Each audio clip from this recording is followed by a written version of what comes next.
Hey, salamat sa peklik. Ito ang Bodhisaga. Kaya, isang lalaki ay nawasak ng mataong minamahal niya ng husto, pero hindi siya nanatili sa baba. Manatili hanggang sa dulo, at simulan natin ito. Your Honor, bago mo ay finalize ang anumang bagay, kailangan kong magsalita. The door exploded inward. Ako ay gising na. 20 taon ng combat training ang nag-iwan sa akin ng katawan na hindi kailanman ganap na natutulog, isip na nagkakatalog ng bawat tunog at bulong sa kadiliman. Narinig ko ang sasakyan na huminto sa labas, tatlo sila, walang sirena, ibig sabihin gusto nila ang sorpresa. Narinig ko ang mahagbang sa porch, ang mabulong na utos, ang pamilyar na tunog ng mga lalaki na naghahanda upang breache. Alam ko kung ano ang darating bago pa man tumama ang unang boot sa pinto. Pulis, humiga sa sahig ngayon, 6 na opisyal ang bumaha sa aking kwarto. Hawak ang mga sandata, ang mga flashlight na tumaga sa kadiliman na parang surgical blades. Sila ay amped up, agresibo, handa sa laban, may nagsabi sa kanila na mapanganib ako, hindi ako gumalaw. Sinabi ko, humiga sa sahig. Itinaas ko ang aking kamay ng dahan-dahan, pinapanatili itong nakikita. Ang aking magalaw ay delikado at hindi nagbabanta.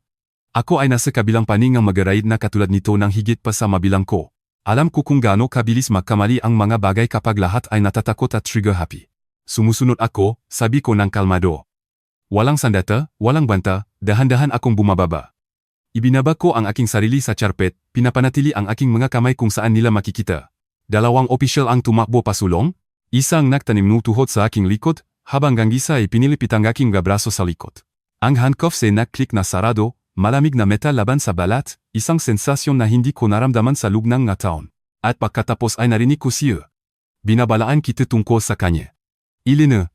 Ang aking asawa ay nakatayo sa pintuan, arms crossed, pinapanood ang eksena ng may ekspresyon na hindi ko kailanman nakita sa kanyang mukha dati. Siya ay ngumingiti, hindi ang mainit na ngiti na pinaibigan ko 15 taon na ang nakalipas. Ito ay isang bagay na iba, isang bagay na malami, isang bagay na triumfan, siya ay tumatawa. Sinabi ko sa iyo na mapangganib siya, patuloy niya, ang kanyang boses na may theatrical edge ng isang babae na nagpeplay sa audience.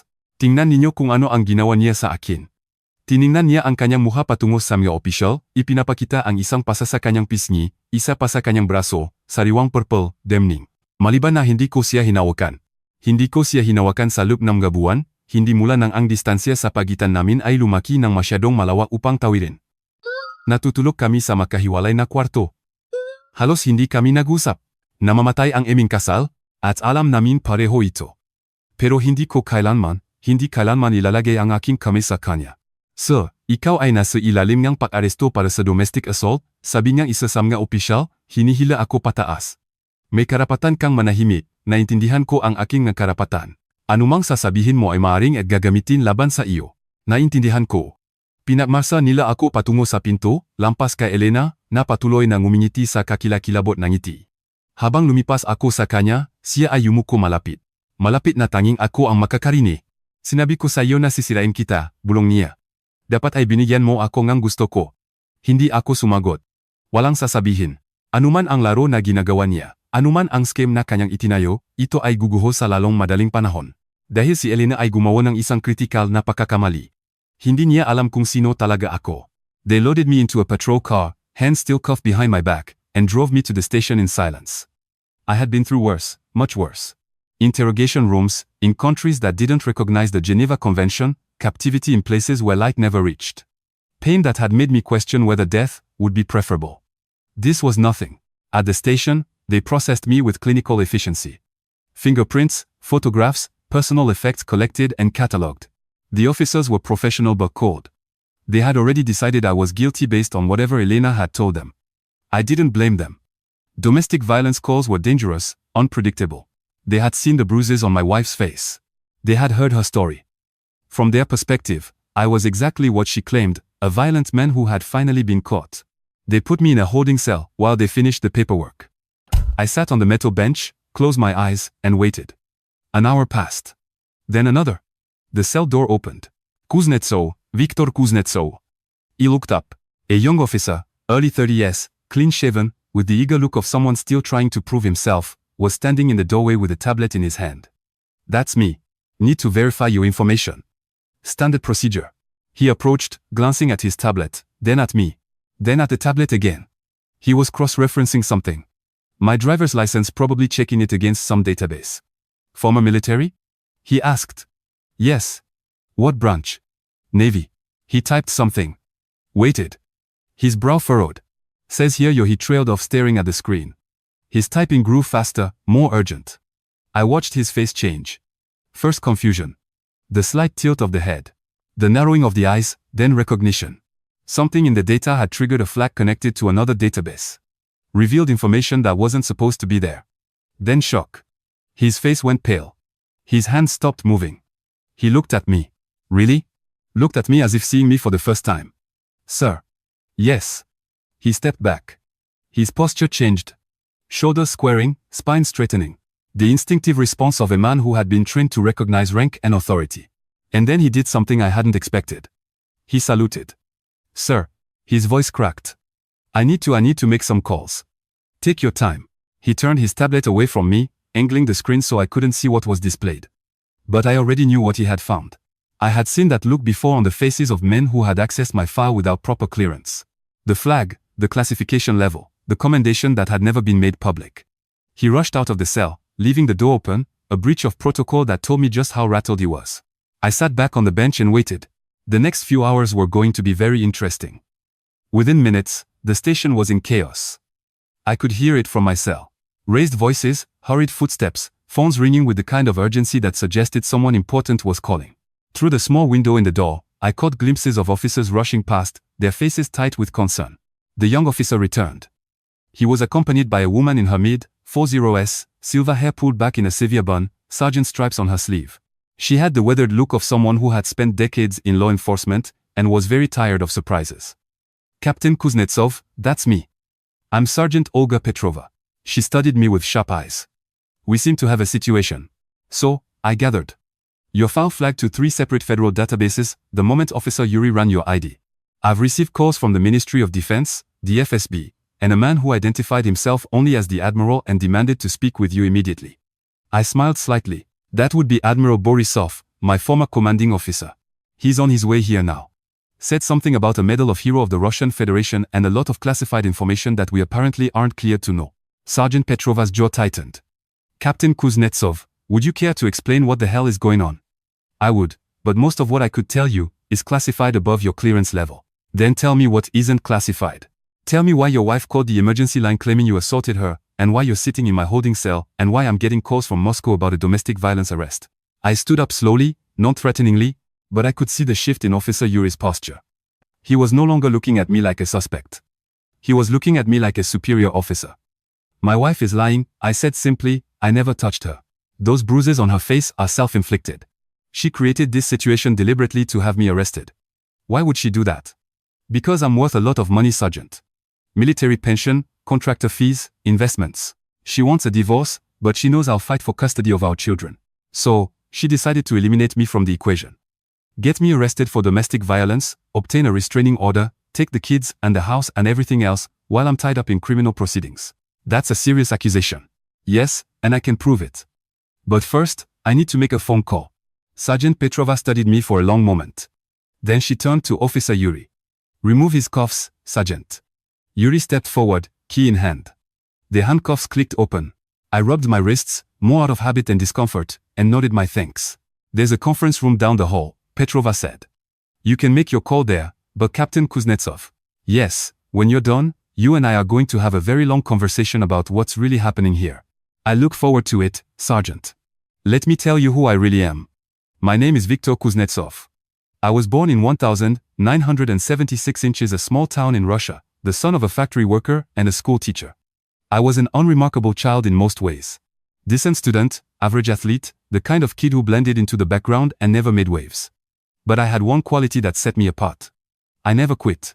When I was 18, I received an appointment to the Russian Naval Academy. 4 years later, I graduated with honors and began the most brutal training program in the Russian military, basic underwater demolition, SEAL training. Spetsnaz class.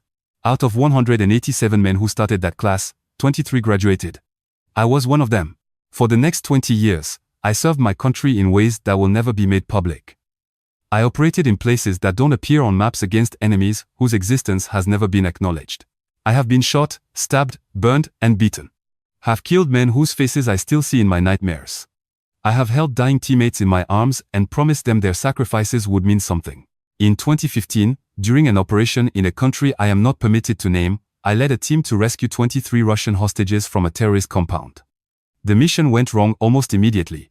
Our extraction was compromised, our support was cut off, and we found ourselves surrounded by over 50 enemy combatants. I ordered my team to get the hostages out while I held the position. For 7 hours, I fought alone. I was shot 3 times in the shoulder, in the leg, in the side. I lost so much blood that the medics who finally reached me were amazed I was still conscious, let alone still fighting. But I held that position, and every single hostage made it home. Months later, in a private ceremony at the Kremlin, the President of Russia placed the Medal of Hero of the Russian Federation around my neck, the highest military decoration in the nation, awarded for conspicuous gallantry and intrepidity at the risk of life above and beyond the call of duty. The ceremony was classified. The mission was classified. My name was never released to the public, but the record exists. And when Officer Yuri ran my ID through the system, that record flagged to every federal database that monitors such things. In an instant, I went from domestic violence suspect to one of the most decorated soldiers in Russian history. And my wife, standing in our living room with fake bruises on her face and a smile on her lips, had no idea. I called Admiral Borisov. He answered on the first ring. "Victor, what the hell happened?" My wife tried to frame me for assault. Had me arrested. A long pause. Then Elena did this. "Yes." "Why?" "Money, custody, the usual. She wants out and she wanted to make sure I couldn't fight back." "Does she know about your service record?" "No, I never told her the details. She thinks I was a desk officer who pushed papers for 20 years. Another pause. I could hear him processing, calculating the same tactical mind that had guided me through 100 missions, now turning its attention to this new battlefield. "This is about to become very complicated," he said finally. "I know.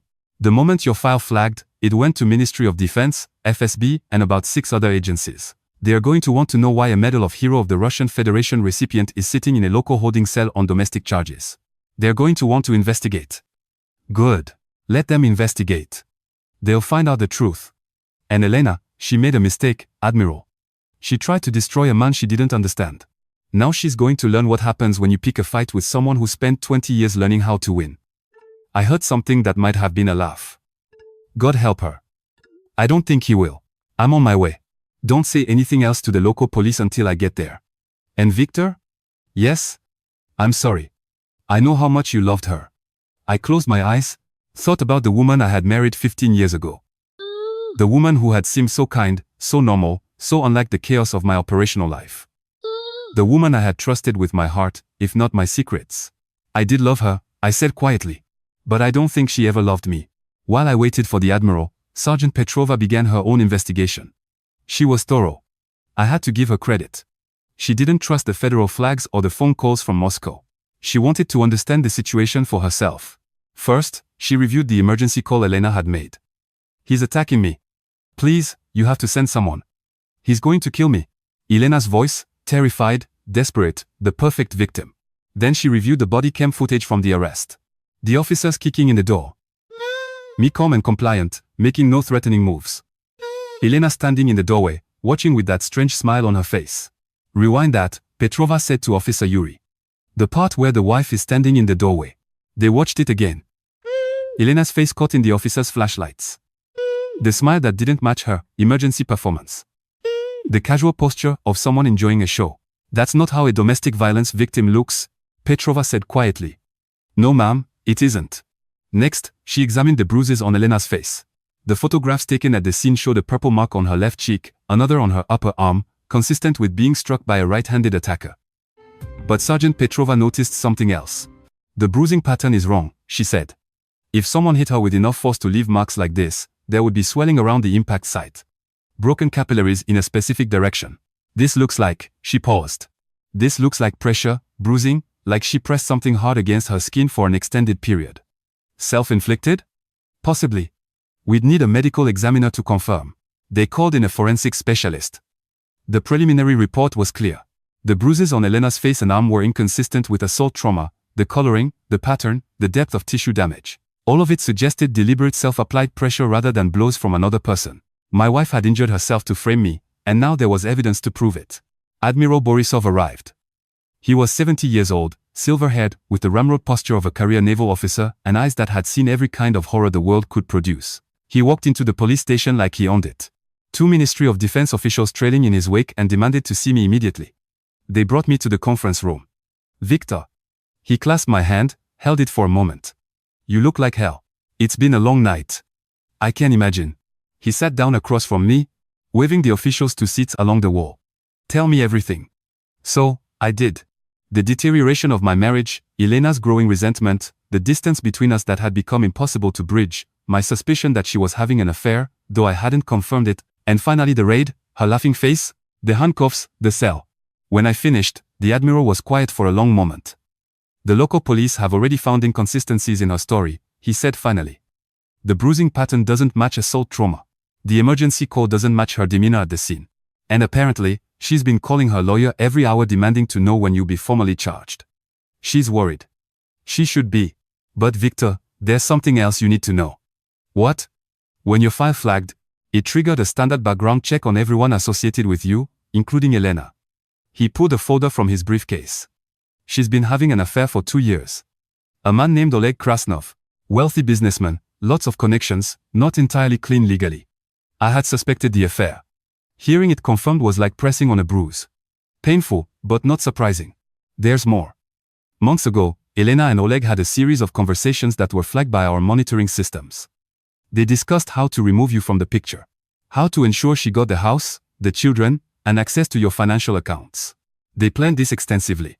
They researched domestic violence laws, consulted with an attorney, a woman named Larissa Sokolova, who has a history of representing wealthy women in contentious divorces, and developed a strategy to have you arrested and convicted. The false bruises, the emergency call, the timing, all of it was coordinated. I sat back. Let the information sink in. She didn't just want a divorce, I said slowly. She wanted to destroy me. Yes. And she almost succeeded. The Admiral leaned forward. But she made one critical error, Victor. She didn't know who you were. She thought you were a broken-down desk officer with PTSD and a modest pension. She didn't know about the Medal of Hero of the Russian Federation. She didn't know about the clearance level. She didn't know that the moment your ID hit the system, it would flag to every federal agency in the country. So what happens now? Now? The Admiral smiled grimly. Now we destroy her instead. The investigation moved fast once the federal agencies got involved. They had accumulated enough evidence to charge Elena with multiple felonies. Filing a false police report, conspiracy to commit fraud, obstruction of justice. The phone records between her and Oleg were damning. Detailed discussions of their plan, including specific instructions on how to create the fake bruises, what to say to the emergency operator, and how to behave when the police arrived. They arrested her on a Tuesday afternoon. I wasn't there for it. I was at my mother's house with Anya and Mikhail trying to explain to my children why their mother wouldn't be coming home. Is mommy in trouble? Mikhail asked. He was 11, old enough to sense that something was wrong. Young enough to still believe his parents could fix anything. Yes, buddy. Mommy made some bad choices and now she has to face the consequences. Did she do something to you? I hesitated. How do you explain to a child that their mother tried to have their father arrested? That she fabricated injuries, lied to the police, attempted to destroy the family she had helped create. She told some lies, I said carefully. Lies that could have hurt me very badly. And lying is wrong, especially to the police. Are you okay, Daddy? I pulled him into a hug, felt his small arms wrap around me, holding on with the desperate strength of a child who had just learned that the world was more complicated than he'd thought. I'm okay, buddy. I'm always going to be okay, and I'm always going to be here for you and your sister. Anya was quieter. At 14, she understood more than her brother, could see the implications of what had happened. She looked at me with eyes that were too old for her face. You're a hero, aren't you? She said. That's why the police let you go. That's why all those important people came to the house. I met her gaze. I did some things when I was younger in the military. Things that earned me certain recognition. What kind of things? The kind I can't talk about. The kind that are classified. I took her hand. But what matters now isn't what I did in the past. What matters is that I'm here with you and Mikhail, and that we're going to get through this together. What about Mom? That's not up to me anymore. It's up to the law. She nodded slowly, processing, accepting. I'm glad you're our dad, she said finally. I'm glad you're the one who's here. I pulled her into the hug with Mikhail, held both my children tight, feeling their hearts beat against mine. I'm glad, too, I whispered. More than you'll ever know. The trial took place months later.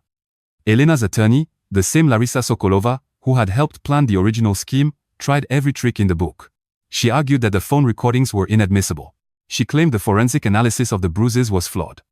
She painted Elena as the victim of an abusive husband who had manipulated the evidence to escape justice. None of it worked. The prosecution presented the emergency call alongside the body cam footage. The jury heard Elena's terrified voice, then watched her standing in the doorway with a smile on her face. They saw the inconsistency immediately.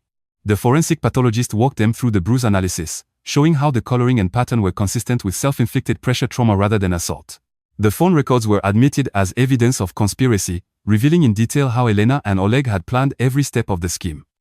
And then came the character witnesses.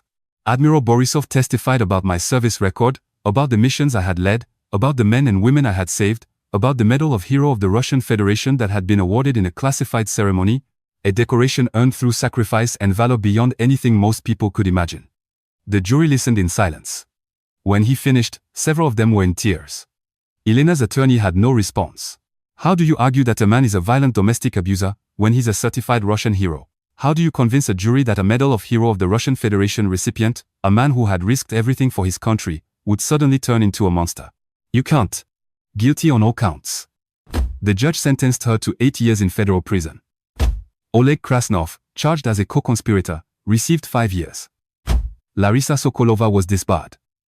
Justice at last. After the trial, Officer Yuri came to see me. He was the young officer who had first checked my ID, the one who had saluted in the holding cell when he realized who I was. He looked different now, older somehow. Despite only months having passed, Captain Kuznetsov, I wanted to apologize for what? For how we handled everything, the raid, the arrest. We came into your home like you were a criminal based on nothing but your wife's word. You were doing your job. You had a domestic violence call, a woman with bruises, a situation that looked dangerous. You responded appropriately, but we were wrong. Yes, and you figured that out. You checked my ID. You asked the right questions. You treated me with respect when you realized the truth. I extended my hand. That's all anyone can ask. He shook it. His grip was firm, steady. For what it's worth, sir, I read some of the unclassified stuff about your service record. The things you did. He shook his head. I can't imagine. You don't want to? No, I suppose not. He released my hand. If you ever need anything, Captain, anything at all, you know where to find me. I appreciate that, Officer Yuri, but right now, all I need is to focus on my kids. That's my mission now. He nodded. Saluted one more time. A gesture of respect that I hadn't earned in his eyes, but that he offered anyway. Good luck, sir. Thank you. He walked away and I watched him go, thinking about how differently that night could have ended. If he hadn't checked my ID. If he hadn't seen the flag. If he hadn't asked the question, that changed everything. Sir, who else knows about this? The answer, as it turned out, was everyone who needed to. And now Elena knew, too. Though later, 2 years have passed since that night. I'm 50 now, still living in the same house. Elena's lawyers tried to take it during the divorce proceedings, but given her criminal conviction, that argument went nowhere. I kept the house, the pension, and most importantly, full custody of Anya and Mikhail.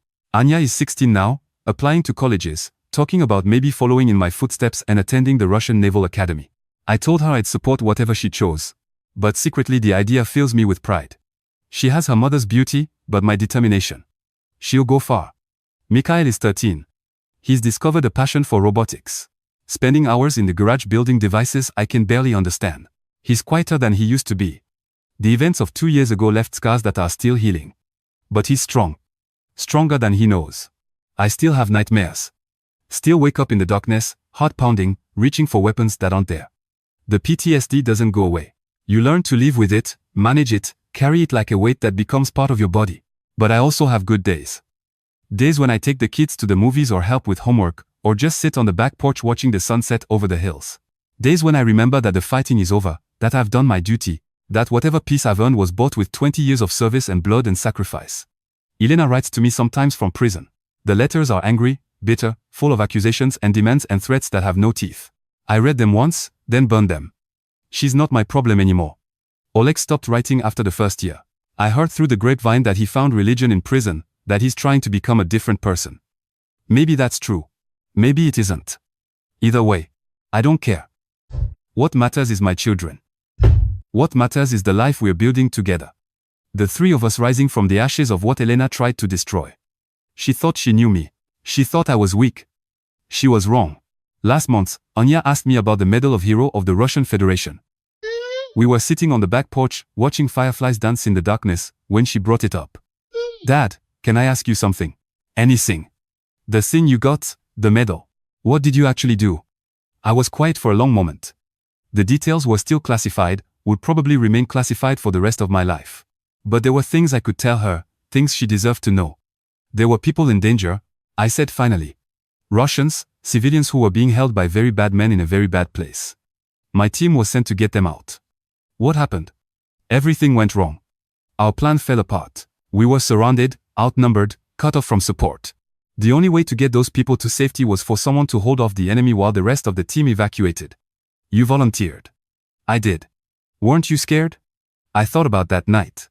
The darkness, the gunfire, the pain of the bullets tearing through my body, the certainty for long stretches that I was going to die in that place. I was terrified, I admitted. But fear doesn't mean you stop doing what needs to be done. It means you do it anyway. That's what courage is. Not the absence of fear, but the determination to act in spite of it. Anya was quiet for a moment. Is that why Mom's thing didn't work? Because you know how to handle scary situations? Maybe.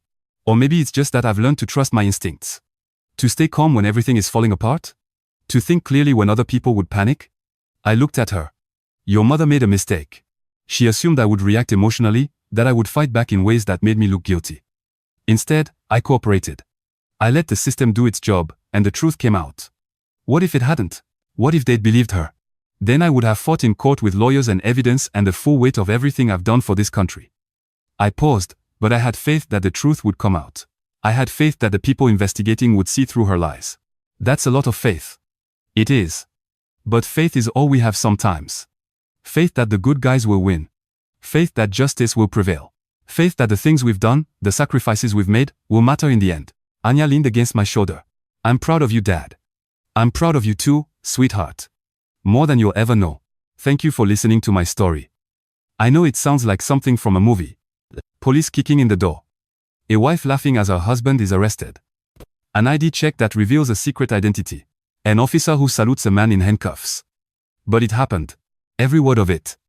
My wife tried to destroy me. She faked injuries, filed false reports, orchestrated a scheme to have me arrested and convicted and erased from my children's lives. She thought she knew who I was. A quiet man, a broken man, a man who could be crushed and discarded. She was wrong.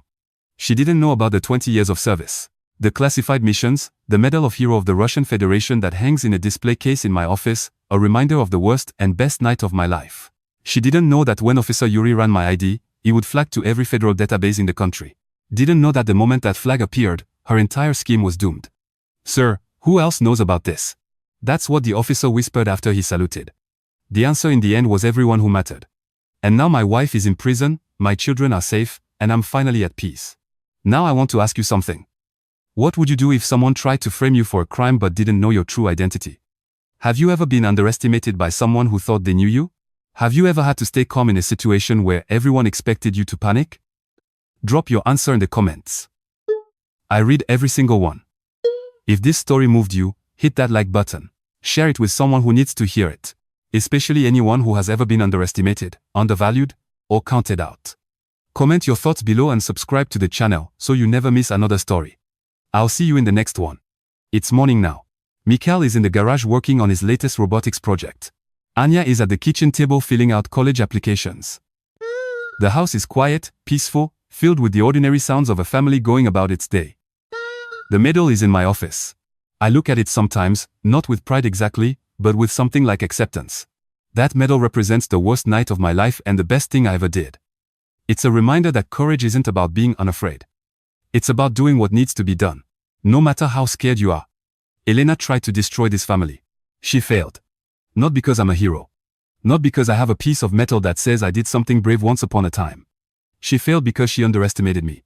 She saw a quiet man and assumed he was weak. She saw a man who didn't talk about his past and assumed there was nothing to talk about. She saw a man who loved her, who trusted her, who wanted nothing more than to be a good husband and father. And she assumed she could use that love against him. She was wrong. And now 2 years later, I'm sitting in my house with my children, watching the morning light stream through the windows, thinking about all the ways my life could have gone differently. I could have lost everything that night. Instead, I'm here alive, free, at peace. Because when they kicked down my door, when they threw me on the floor and put me in handcuffs, when my wife stood there laughing and claiming she had won, I didn't panic. I didn't fight. I trusted the truth, and the truth set me free.